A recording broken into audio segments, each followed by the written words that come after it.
TJ Pará.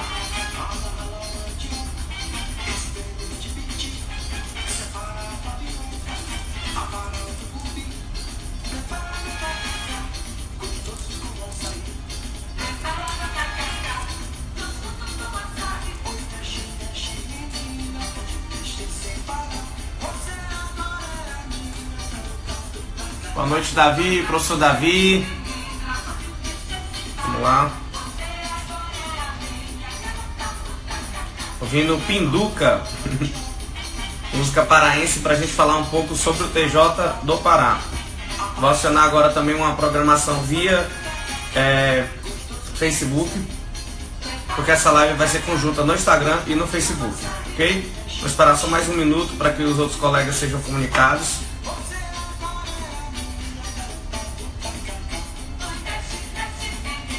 Entrando em live agora também com os colegas do grupo da magistratura do Face para falar sobre TJ Pará, especialmente sobre a disciplina de Direito Eleitoral, ao som de Pinduca, um músico bem conhecido do estado do Pará, enquanto os colegas do Instagram são também comunicados dessa live. Acenando para a galera do Instagram que está entrando.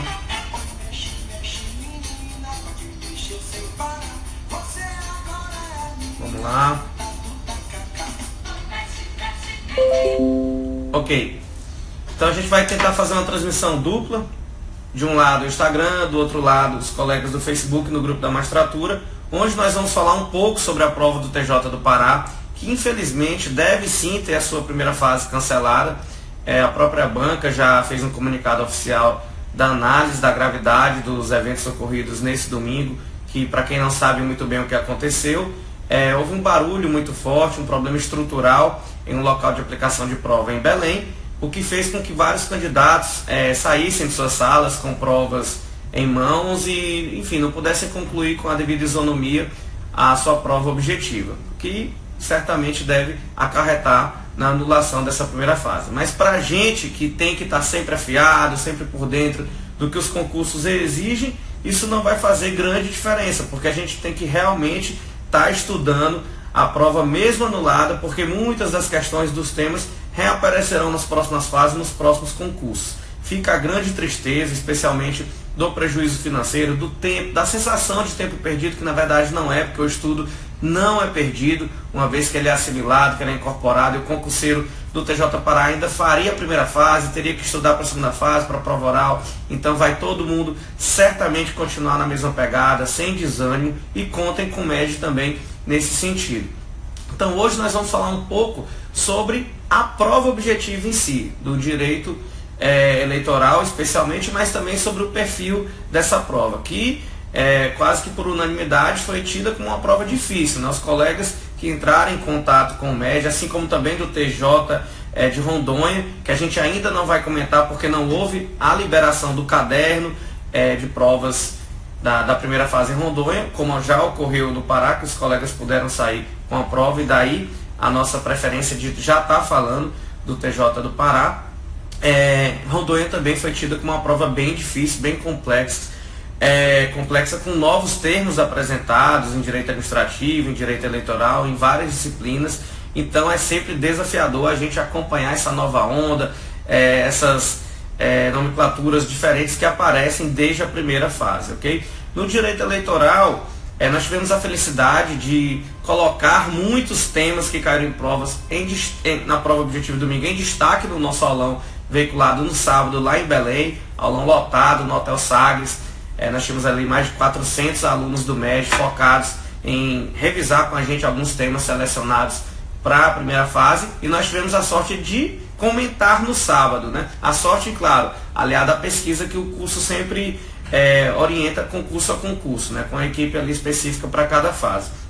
Nós tratamos de domicílio eleitoral, nós tratamos de filiação partidária, nós tratamos de inelegibilidade, nós tratamos de ações eleitorais, comentamos muito sobre a AIB também e destacamos decisões do TSE, que para nossa felicidade foi possível cravar exatamente uma resposta de uma questão que foi bem complexa, talvez a mais difícil da prova de direito eleitoral. A gente vai comentar então um pouco mais acerca dessa disciplina. Lembrando também da participação dos professores Hilton e Luzinaldo. O professor Hilton destacou que no aulão de véspera foi comentada a questão de velocidade de direito penal, sobre a teoria adotada para aferir a consumação do roubo, a questão sobre a diferença de furto mediante fraude, estelionato mediante fraude, em processo penal a questão sobre perempção. Então foram alguns dos temas que o professor Hilton foi bem direto no nosso aulão e que no domingo foram cobrados em prova. O professor Luzinaldo também cobrou dos nossos alunos na revisão o destaque em atos administrativos, administração temporária também, constitucional, sobre consórcios públicos. Ele revisou várias informações importantes, e sobre a coexistência de ações diretas no TJ e no STF, foi outro tema de constitucional abordado pelo professor Luzinaldo, que é ex-aluno do MEG e primeiro lugar da prova oral do TJ Ceará nesse concurso recentemente realizado. Ele foi nosso aluno em várias turmas, inclusive no TJ Ceará, e fez a sua estreia em aulão do MEG agora no TJ Pará, indo muito bem. Em direito eleitoral, fui o professor responsável por veicular a disciplina somente no aulão de véspera. O professor Raul, que é juiz no TJ Alagoas, trabalhou a disciplina durante as rodadas, os simulados e as videoaulas trabalhadas na turma de reta final do TJ Pará. A gente chegou apenas ali na final da Copa do Mundo, no melhor momento, no melhor cenário, para fazer o aulão de véspera mesmo. E graças a Deus foi possível auxiliar em 4 das 6 questões trabalhadas neste domingo no concurso do Pará. Primeira informação muito valiosa para o concurseiro de magistratura, que essa prova do TJ Pará destaca: a importância do estudo da jurisprudência em direito eleitoral, certo? O direito eleitoral foi, em algum momento, cobrado apenas em lei seca, com questões mais simples, e que todo mundo negligenciava, porque bastava uma leitura muito rápida para que você pudesse ir bem em provas objetivas de direito eleitoral. Já há algum tempo não é bem assim. Inclusive o MEG tem essa preocupação. Nós trabalhamos direito eleitoral com muito destaque na turma do MEG Formativos, onde nós analisamos vários informativos do TSE, e eu particularmente assumo o compromisso de vocês de preparar e divulgar logo mais um material gratuito sobre jurisprudência do TSE, especialmente por conta da relevância que ela ganha a partir de agora, com esse TJ Pará. Com essa informação que eu vou repassar, das 6 questões, veja bem, das 6 questões da prova objetiva do TJ Pará, 6% da prova, 5 cobravam conhecimentos veiculados recentemente em informativos do TSE. Todos os informativos de 2019. São eles: o informativo número 2 de 2019, com 2 questões, o informativo número 4, o informativo número 6 e o informativo número 8. Destaque para o informativo número 8, com decisão veiculada agora em junho de 2019. Então, julho, agosto, setembro, outubro, praticamente 4 meses de antecedência da nossa prova deste domingo, já havia cobrança de uma questão de julgado do TSE. A gente sabe que o concurseiro clássico de magistratura, ele negligencia um pouco o estudo do direito eleitoral. E quando estuda, não tem também o costume de estudar a jurisprudência do TSE. Aqui no MEG a gente tem essa preocupação de, nos materiais, nos simulados e também nas videoaulas, estar sempre repassando alguma informação veiculada recentemente a algum julgado que tem incidência com aquele assunto que a gente está trabalhando no texto de lei ou na rodada, para que o nosso aluno tenha sempre uma informação mais rebuscada, alguma novidade que possa cair em prova. E aqui no TJ Pará não foi diferente. Então, eu não sei exatamente o modelo de prova que eu tenho em mãos nesse momento, porque a gente recebeu fotos das provas dos nossos alunos, certo? Eu estou agora com a questão 65 de direito eleitoral. É a questão que tratou de domicílio eleitoral. E eu tive a felicidade aqui, a gente tem que realmente reconhecer que há um fator sorte nesse sentido, de começar o nosso aulão de véspera do TJ Pará falando de domicílio eleitoral e falando também de filiação partidária. E algumas das informações que eu passei nos 3 primeiros minutos no aulão já foram suficientes para acertar 2 questões aqui do nosso concurso, em vários itens. Então eu vou destacar aqui, fazendo a leitura da redação da questão 65. Com relação ao domicílio eleitoral, assinale a alternativa correta, ok? A letra A do meu modelo de prova dizia que o eleitor que se mudar de domicílio deverá requerer sua transferência de domicílio eleitoral ao juiz da residência onde morava anteriormente. E está errado. De acordo com o Código Eleitoral, artigo 65, em caso de mudança de domicílio, cabe ao eleitor requerer ao juiz do novo domicílio sua transferência, juntando o título de eleitor. Então aqui basicamente resolvia na lei seca, não caiu.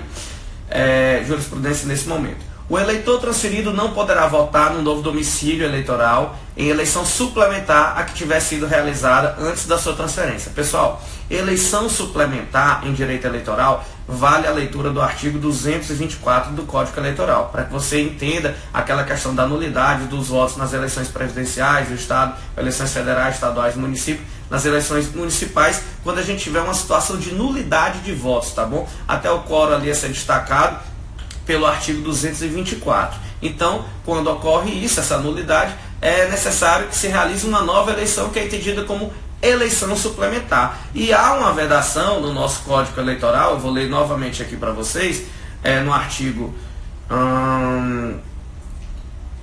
vamos dar uma olhada aqui certinha. No artigo 60, o eleitor transferido não poderá votar no novo domicílio eleitoral em eleição suplementar a que tiver sido realizada antes de sua transferência. Então foi basicamente o texto de lei exigido aqui na letra B, que no meu modelo de prova deveria ser a alternativa a ser marcada. O eleitor transferido não poderá votar no novo domicílio eleitoral em eleição suplementar a que tiver sido realizada antes de sua transferência. Continuando nessa prova ainda, a letra C dizia que para concorrer em eleição, o candidato deve possuir domicílio eleitoral na respectiva circunscrição pelo prazo mínimo de 1 ano antes do pleito, contado a partir da data do seu cadastro ou da sua transferência.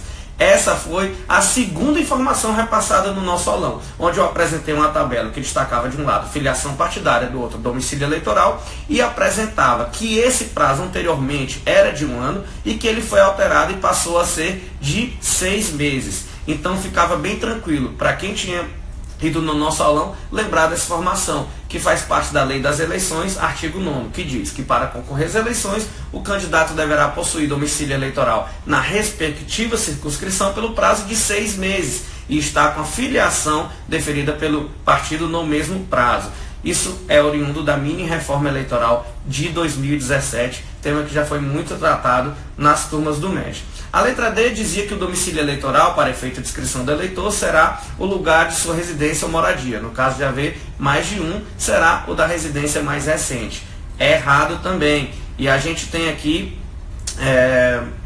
deixa eu ler para vocês, no Código Eleitoral, artigo 42, parágrafo único. Para o efeito de inscrição, é domicílio eleitoral o lugar de residência ou moradia do requerente. E verificado ter alistado mais de um, considerar-se-á domicílio qualquer delas. A gente sabe, e isso foi bem repassado no aulão também, até por ser no story do MEG, o exato momento que a gente fala isso, que esse conceito de domicílio na esfera eleitoral é mais amplo do que no direito civil. Ele é mais elástico, como diz a jurisprudência do TSE. E o TSE já decidiu que esse conceito de direito, do direito eleitoral é mais elástico, e ele se perfaz também com características de vínculo político, social, afetivo, patrimonial. Nós falamos exatamente nesses termos no aulão. E olha como foi apresentado na prova. A fixação do domicílio eleitoral não pode ser motivada pela constituição de vínculos políticos, sociais, afetivos, patrimoniais ou de negócios do eleitor em determinado local, o que estaria errado, porque pode sim isso ser decisivo na definição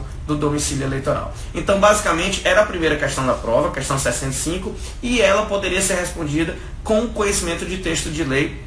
Tinha essas informações repassadas pelo MEG no aulão, que também seriam importantes para se acertar a questão, mas que a jurisprudência do TSE aqui não seria decisiva, tá bom? Na primeira questão de eleitoral. Deixa eu só subir um pouco as mensagens aqui do Instagram.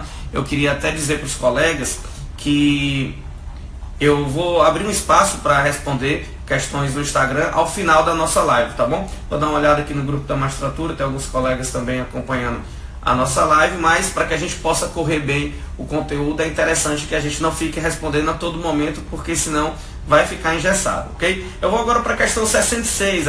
A questão 66 dizia que em determinado processo eleitoral, o presidente da mesa receptora, sob a justificativa de falha no sistema biométrico, algo que está ocorrendo dentro de uma eleição, encerrou a respectiva sessão eleitoral durante o horário de almoço e promoveu a votação em nome de eleitores faltantes. Ele cometeu uma fraude eleitoral, tá bom?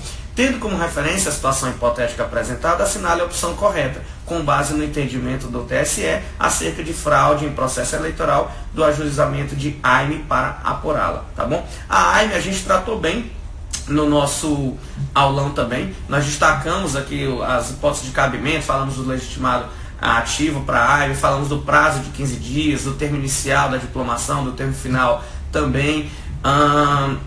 E o que a gente precisava ter aqui muito claro para acertar essa questão?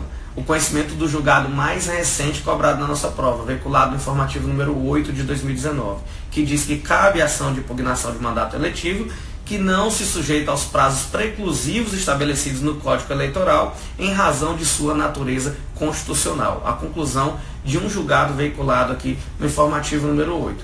E nessa fundamentação desse julgado, o plenário do TSE afirmou o conceito de fraude para fins de cabimento de AIME, também seria possível, é aberto e engloba todas as ações fraudulentas que conduzam à anormalidade nas eleições e à ilegitimidade do mandato eletivo, que isso também poderia ser um objeto de AIME, não apenas de AIGE. Então muita gente se confundiu porque esse fato não ocorreu após a diplomação, e de imediato pensou, não vai caber AIME. Não foi depois da diplomação. Só que há essa peculiaridade veiculada aqui nesse julgado que seria interessante saber para acertar a questão. Que era possível também a requalificação jurídica dos fatos narrados no acórdão, autorizado pela jurisprudência do próprio TSE, que permite enquadrá-las como suposta fraude. É o que diz a letra E da nossa prova, que também ela de outra forma estaria errada. Frisou ainda o TSE, a inadmissão da AIME na espécie acarretaria ofensa ao direito de ação e a inafastabilidade da jurisdição, ok? É mais ou menos o que diz a letra D. Então vamos aqui agora para a prova para a gente comentar as diferenças em relação a esse julgado que eu sintetizei ao máximo aqui para vocês. Destacando que nessa questão 66 da minha prova, a resposta seria a letra C. Vou ler logo a resposta correta para facilitar para todo mundo. Caberia o ajuizamento de AIME, haja vista a não submissão do instrumento processual aos prazos preclusivos previstos na legislação eleitoral. É uma redação um pouco truncada, essa é a minha opinião sobre o que deveria ser marcado, porque o julgado diz que ela não se sujeita aos prazos preclusivos estabelecidos no Código Eleitoral, que aqui podemos entender como legislação eleitoral, abordada na prova dessa forma, em razão de sua natureza constitucional. Então, para mim, essa seria a resposta da questão 66, uma questão difícil de direito eleitoral. A letra A falava que a judicialização do incidente por meio de AIME implicaria a extinção do processo sem julgamento do mérito, a gente já viu que não, continua lá no TSE. A apuração do caso por meio de AIME não seria possível, visto que o conceito de fraude para fins de cabimento de AIME é restrito. Não, a gente já viu também no julgado que ele é amplo. A não admissão de AIME não representaria ofensa ao direito de ação, pois a legislação eleitoral prevê outros instrumentos. Acabei de ler para vocês que sim, ela acarretaria essa representação de ofensa ao direito de ação. A letra E, a jurisprudência do TSE não prevê a requalificação jurídica do enquadramento do fato objeto da apuração como fraude, que impede, portanto, o ajuizamento de AIME. Mas ele permite sim, e esse julgado também destaca essa questão. Então, questão 66, a resposta na minha prova seria a letra C. Caberia o ajuizamento de AIME, haja vista a não submissão do instrumento processual aos prazos preclusivos previsto na legislação eleitoral, julgado vinculado no informativo número 8 de 2019, agora de junho desse ano, apenas 4 meses antes da nossa prova. Ok? Vamos agora para a questão 67, acerca dos prazos de filiação partidária. Outro tema que a gente destacou muito no sábado, a gente apostava muito nesse tema e foi certeiro na sua cobrança. Para a candidatura a cargos eletivos, assinale a opção correta. Questão sobre filiação partidária. Certo? A resposta na minha prova, na questão 67, é a letra B.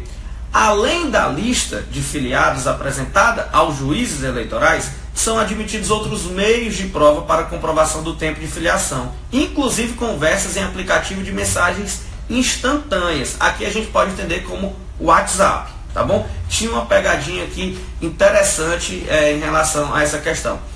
Detalhe, esse julgado eu li com muita calma, parei a aula no sábado para falar, pessoal, pode cair em prova esse julgado, e destaquei o julgado do TSE e um outro julgado que tratava a respeito da proibição de candidatura avulsa no Brasil. Então foram dois julgados que eu selecionei para destacar com a maior atenção dos colegas e fiz a leitura exatamente, basicamente do que estava aqui no item de prova a ser marcado. Muitos colegas reconheceram esse fato e mandaram mensagens nas nossas redes sociais, que a gente agradece muito, porque esse reconhecimento é o que motiva a gente sempre a tentar ficar mais instigado, pesquisando mais e fazer o melhor trabalho para vocês. Então a resposta, por mais absurda que pareça para quem não conhecia a jurisprudência e que a gente leu no dia anterior, é essa mesmo.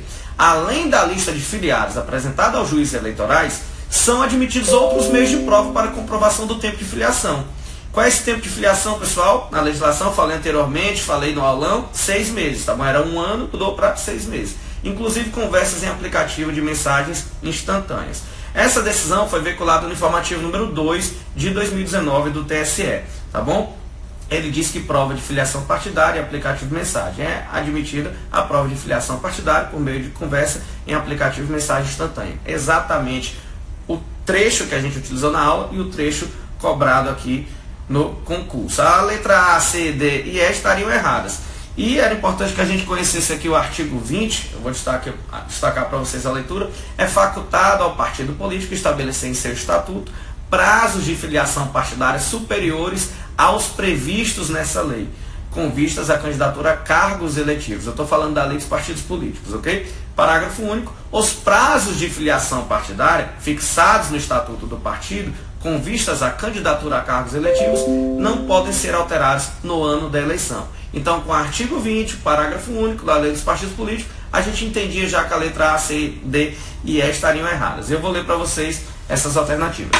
A legislação eleitoral autoriza os partidos políticos a proceder em ano eleitoral, alteração estatutária que estabeleça aumento do prazo mínimo de filiação, ok? Os partidos políticos são impedidos de estabelecer em seus estatutos prazos de filiação partidária superiores ao previsto em lei. Errado, a gente já viu que é facultado. Os partidos políticos são impedidos de diminuir estatutariamente os prazos de filiação no ano da eleição, observado o prazo mínimo legal. A legislação eleitoral autoriza os partidos políticos a estabelecer em seu estatuto quaisquer prazos mínimos. A gente viu que não é qualquer, que ele tem que sim obedecer o mínimo.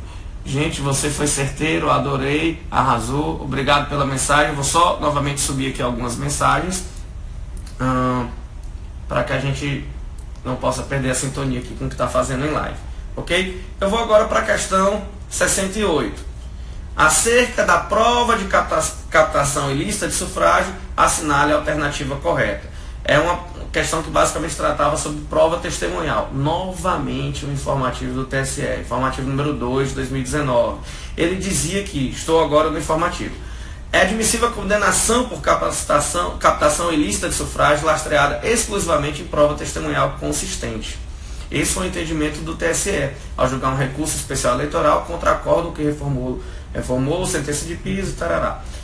O ministro Admar Gonzaga afirmou que a condenação dos recorridos está calcada no depoimento de várias testemunhas, sem notícia de vínculo entre si, cujas narrativas foram consideradas uníssonas, consistentes. Basicamente, aqui a gente tinha que saber que a prova testemunhal pode sim ser apta a gerar uma condenação por captação ilícita de sufrágio.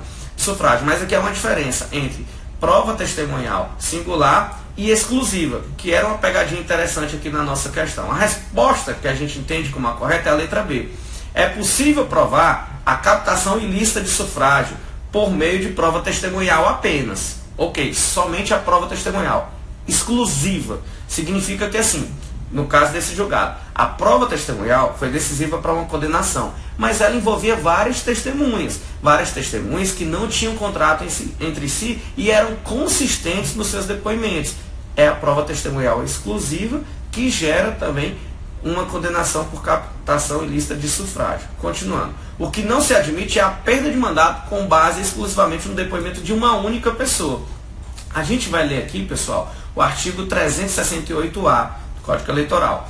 A prova testemunhal singular, quando exclusiva, não será aceita nos processos que possam levar à perda do mandato. É uma alteração legislativa de 2015, tá bom? Então, o casamento dessas duas informações levava o candidato a marcar a letra B da questão 68. Vou ler novamente. É possível provar a captação ilícita de sufrágio por meio de prova testemunhal apenas. O que não se admite é a perda de mandato com base exclusivamente no depoimento de uma única pessoa.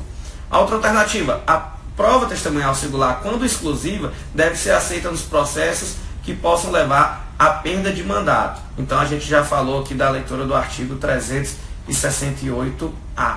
A prova testemunhal, mesmo que conjugada com outros elementos, não pode ser admitida para provar ilícitos eleitorais. Errado, a gente já viu que pode.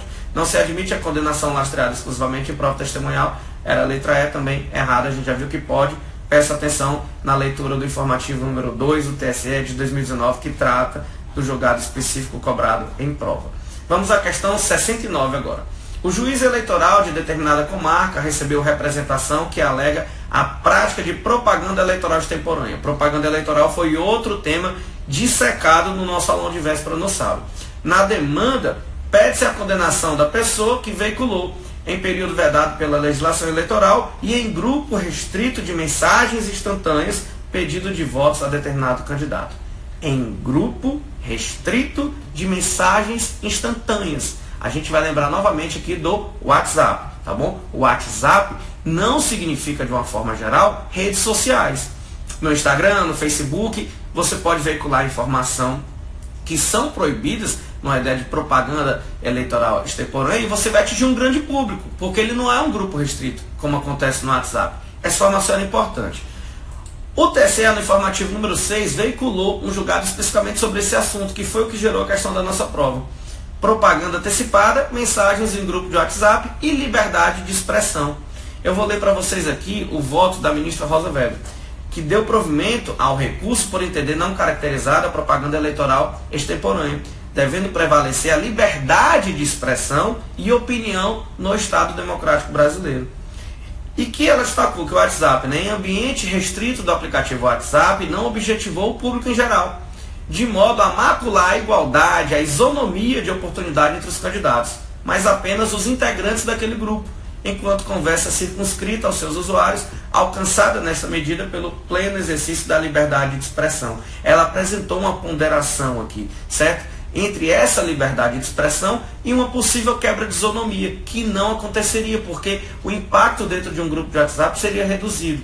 Vamos agora às alternativas da nossa prova. A resposta, adianto desde já, no modelo que eu estou corrigindo, é a letra C. A resposta dizia que seria improcedente, haja vista a prevalência, no caso concreto, da liberdade de expressão frente à proteção da igualdade de oportunidade entre candidatos.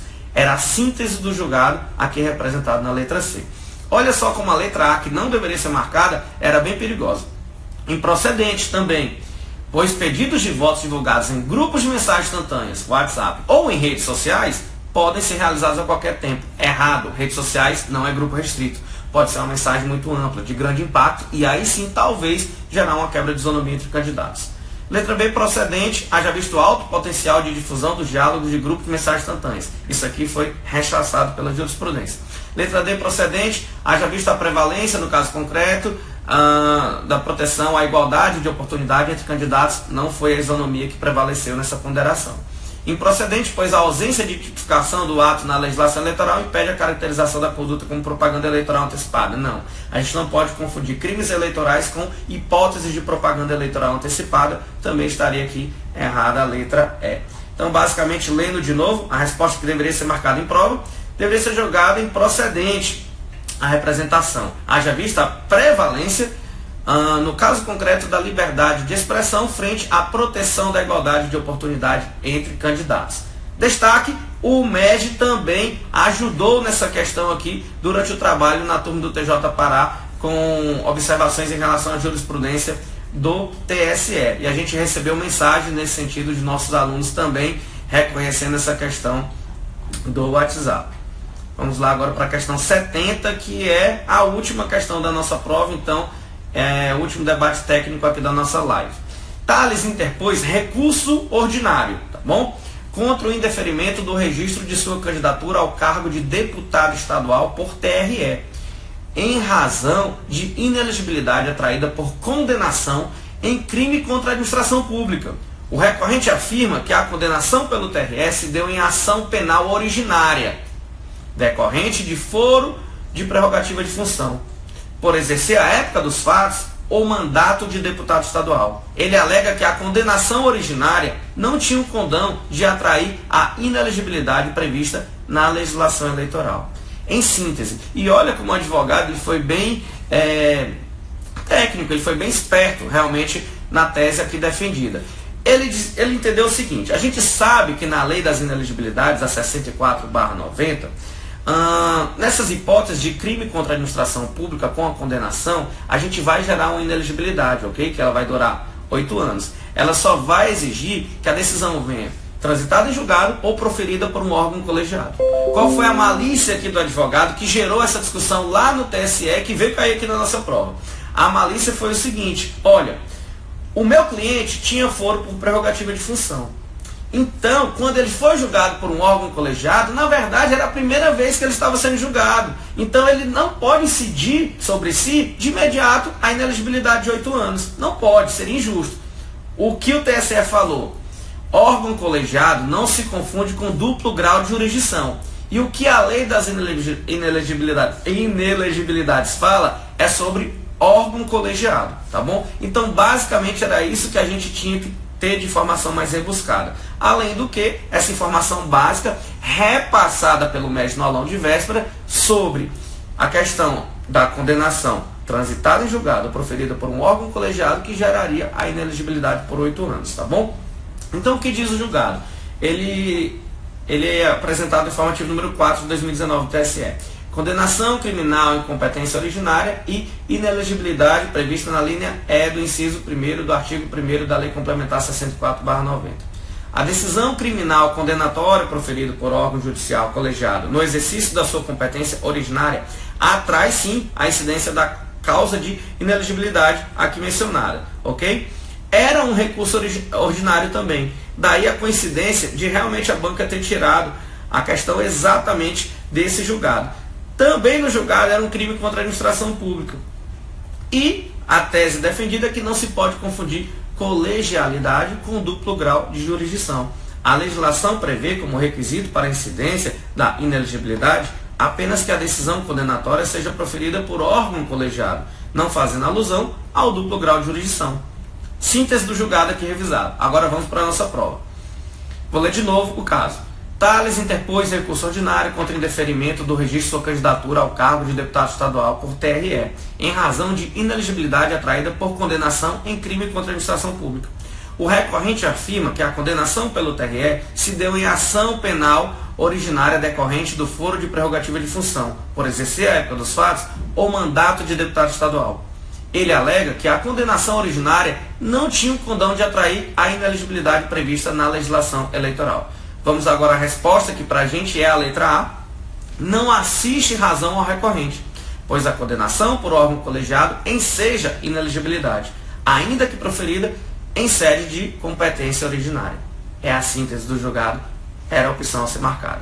As outras opções. O recurso ordinário não deve ser admitido, visto que o recurso eleitoral cabível, caso concreto, é o recurso especial eleitoral errado. O julgado mesmo trata de um recurso ordinário. O TSE deverá examinar o acerto ou desacerto da condenação pelo TRE, que seja inelegibilidade. Errado, já vai incidir de imediato.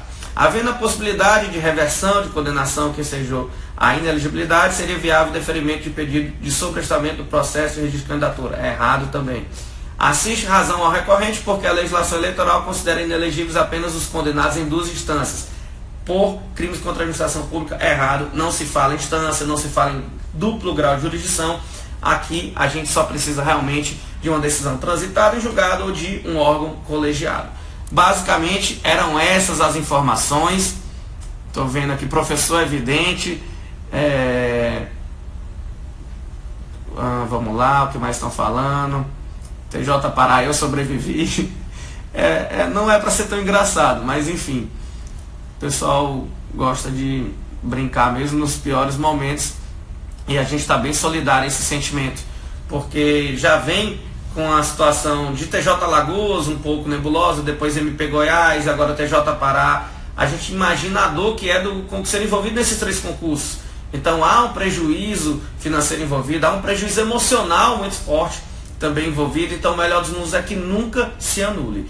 Mas para você que vai continuar na pegada do TJ Pará, e por favor, levem muito a sério esse concurso, é uma chance imensa de você se tornar magistrado, talvez a melhor possível nos últimos anos.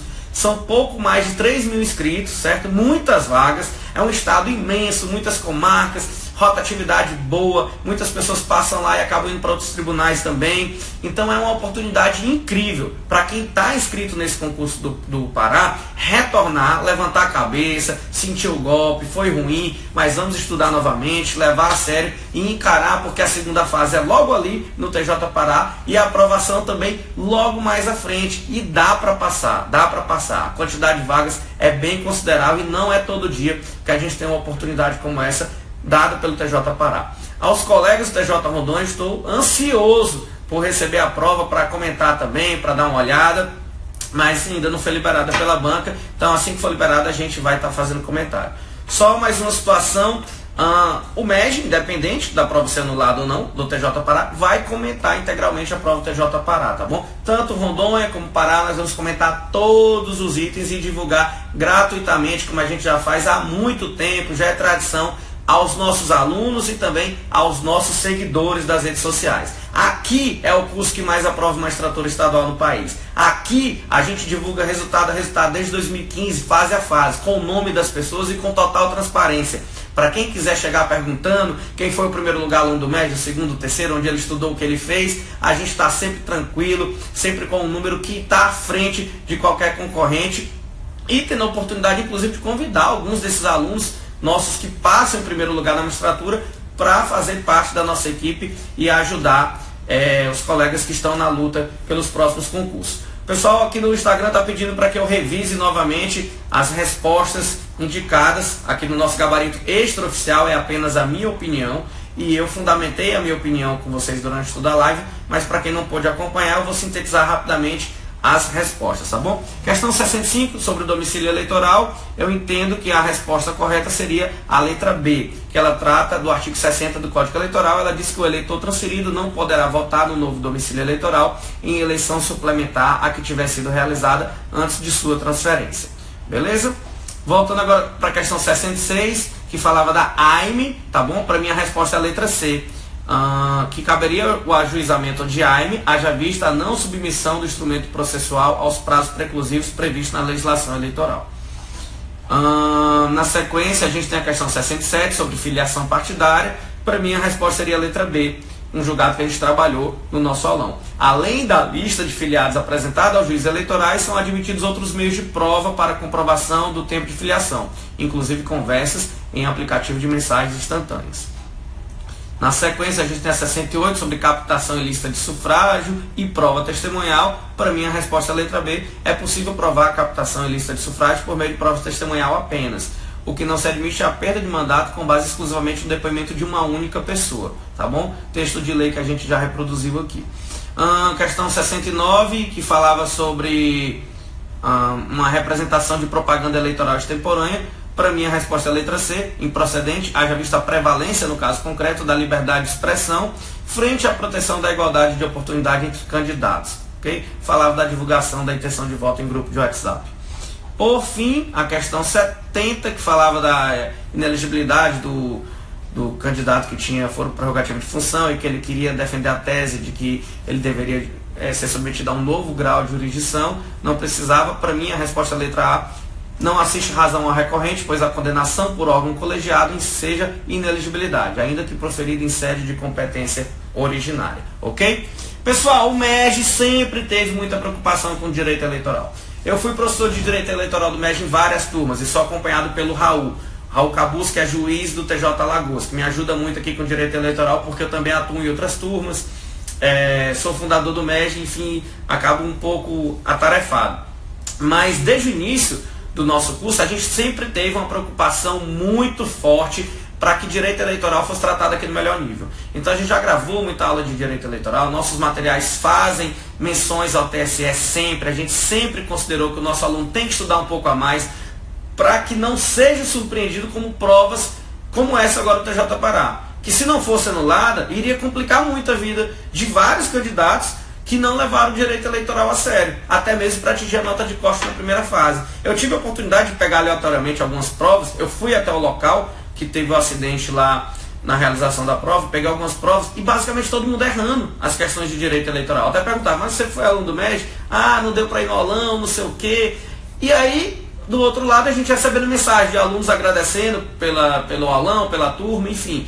Então, pessoal, não negligenciem direito eleitoral. Ainda que não venham estudar ao nosso lado, que queiram estudar sozinho, não tem problema nenhum, é mais do que legítimo, mas se vocês vierem para o nosso lado, vai ser um prazer auxiliá-los da melhor forma nessa disciplina e em todas as outras.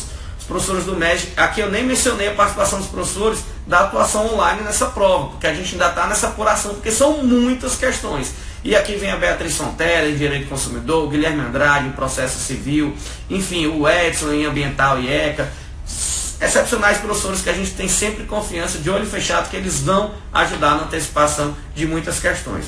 O nosso próximo encontro em aulão é no TJ Rio. O MEG segue com turma aberta para o TJ Rio de reta final. Vai ter ainda a oportunidade de mega revisão. Nós estamos definindo o local do evento no Rio. E por que essa grande indefinição, Arnaldo? A quantidade de alunos é imensa. E a gente ainda tem a oportunidade de receber os alunos da turma regular com acesso liberado aos eventos de reta final. Então a gente está com dificuldade realmente de fechar um grande local no Rio e que seja aconchegante, bem localizado na medida do possível para que todos os nossos alunos estejam lá presentes, tá bom? Mas a parte online vai acontecer naturalmente, a turma de reta final segue em andamento e a gente tem realmente um grande interesse em andar perto, talvez não repetir, que vai ser bem difícil, do último resultado do MEG, dos nossos alunos do MEG no TJ Rio, que dos 18 aprovados, 17 estudaram ao nosso lado. E aí, meu amigo, 17 tiraram foto com a gente, estudaram sentenças, aí, como se as pessoas acreditassem em toda e qualquer informação que se repassa em banda de rede social. Os nossos alunos têm nome, eles costumam ficar nas primeiras colocações, e eles têm liderado a aprovação em magistratura estadual há 5 anos, com muita honra, com muito trabalho, e a gente tem muito orgulho disso, ok? Cabe todo mundo no Maraca, verdade. O Flamengo está jogando bem, está levando muito torcedor para lá, a gente podia levar uma ala para a torcida do México para estar jogando por ali também, né? Eu não tinha visto nenhum dos informativos, só acertei graças ao aulão. Obrigado, Camila, pelo reconhecimento. Dado, a live vai ficar gravada, então você pode conferir o gabarito depois, tá bom? A gente já passou mais de uma vez e comentou item a item da nossa prova, então a gente, correndo aqui, comentou 30 questões de direito eleitoral com vocês nessa live, tá bom? A turma vai ficar aberta, boa pergunta, Evilene, a turma vai ficar aberta, Evilene, que é de Imperatriz, um grande abraço para os colegas de Imperatriz. Nesse momento eu estou em São Paulo, mas o núcleo do MEG administrativo fica por lá, é uma honra para a gente sempre ter alunos da cidade. A turma vai ficar aberta até a data que vier a ser designada. A gente vai continuar em suporte, vai continuar em apoio. Esse é o nosso compromisso com vocês. Ele não se encerrou de forma alguma com anulação ou não desse concurso. Jucinaldo, Arnaldo, a sua aula foi a última e foi energizante. Obrigado, Jucinaldo. Eu sempre peço para o pessoal ficar. Olha, minha aula é a última, fica aí, que a gente vai dar a questão. Fica aí. Então, quem ficou, eu agradeço. Eu até falei, olha, se alguém foi embora porque está cansado, porque está dando 7 horas, vai perder questão e a gente vai ficar chateado. Então, quem ficou certamente foi beneficiado. O próximo aluno Pará será no mesmo hotel? A gente ainda não tem como saber, porque como não tem data, nem dá para saber se o hotel vai estar liberado ou não. Mas a gente gostou muito daquele ambiente e tende a fazer de novo. Detalhe, na nossa turma de reta final, apenas para o TJ Pará, cerca de 17% dos candidatos inscritos no concurso são nossos alunos na magistratura do Pará. Então é um motivo de muito orgulho mesmo para a gente estar tão bem representado. Nesse concurso que na sua última edição nós tivemos 26 alunos aprovados e a gente tem certeza que nessa aqui vai ser muito mais, porque a quantidade de vagas é boa e os nossos alunos estão muito bem, ok? Deixo um grande abraço, o professor Luiz acompanhou, o professor Rafael Maia, o professor Davi, professor Michael, vários professores do MEG passaram por aqui. Deixa um grande abraço. Lembrando que nesse momento a gente vai deixar em stand-by a ideia de segunda fase do TJ Pará, mas TJ Rondônia já abre essa semana. Saindo a caderno de questões do TJ Rondônia, a gente vai comentar e vai estar do lado de vocês em Rondônia, como também teve na turma de reta final esse tempo todo. Professor Luiz Otávio, ex-examinador Sebrasp, autor mais vendido hoje da Juspod de sentença civil e penal, juiz do TJDFT, um monstro na elaboração das provas, nas correções dos nossos alunos de segunda fase. Então, se você quer estudar para a segunda fase de magistratura, é uma outra equipe do MEG, toda composta por juízes, para que essa correção de sentença seja a mais específica possível, coordenada por examinador de concurso de magistratura. Então, a gente vem voando, como vem há muito tempo, para brigar novamente pelos primeiros lugares. Se você procurar uma publicação recente do MEG, ela deve ser reprisada, sobre as posições dos nossos alunos nos concursos de segunda fase nesse ano, é assustador, tanto para a prova discursiva como para a prova de sentenças, ok? Então é isso, muito obrigado pela audiência no Instagram, muito obrigado pela audiência no Facebook, contem sempre com o MEG, até mais!